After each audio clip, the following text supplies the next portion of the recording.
Els resultats de les enquestes de conjuntura del segon semestre del 2025 confirmen que l'economia andorrana ha tancat un any molt positiu, amb un creixement superior al previst i amb una activitat empresarial que ha continuat mostrant solidesa i capacitat d'adaptació. El PIB ha crescut un 3,9%, encadenant 5 anys consecutius d'expansió econòmica i situant Andorra per sobre de moltes d'altres economies del nostre entorn.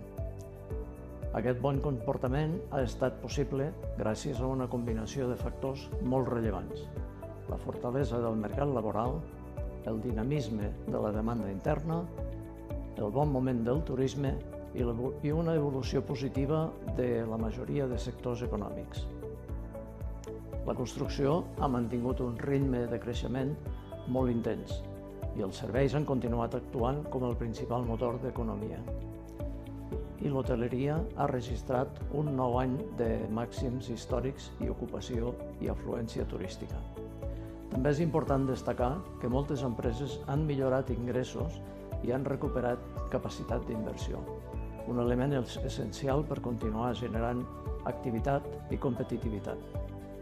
Pel que fa a les perspectives per al 2026, les expectatives empresarials continuen sent positives, malgrat el context internacional més incert derivat de les tensions geopolítiques. Andorra afronta aquest escenari amb una posició relativament favorable gràcies a la inèrcia de creixement acumulada i a la solidesa dels seus fonaments econòmics. Tot i això, hem de seguir atents a riscos com la inflació, l'evolució dels tipus d'interès i la desacceleració de les economies veïnes.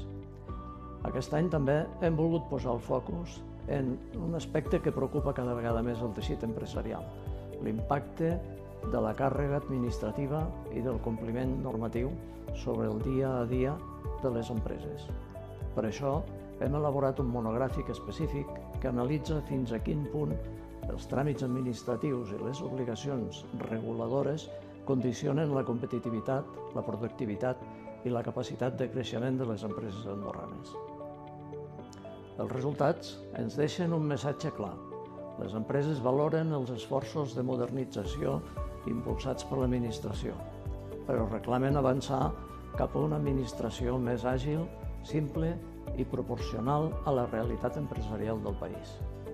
Des de la Cambra, considerem que simplificar tràmits, reduir duplicitats, millorar la coordinació administrativa i adaptar la normativa a la dimensió de les empreses és essencial per reforçar la competitivitat i afavorir un entorn més eficient i favorable a l'activitat econòmica. En definitiva, Andorra tanca el 2025 amb confiança, amb una economia resilient i amb empreses que continuen demostrant la capacitat de creixement i l'adaptació davant un entorn cada vegada més exigent. Reiterem la nostra voluntat de col·laborar amb el govern i amb les altres administracions per contribuir a impulsar mesures útils i amb efectes tangibles sobre el dia a dia empresarial.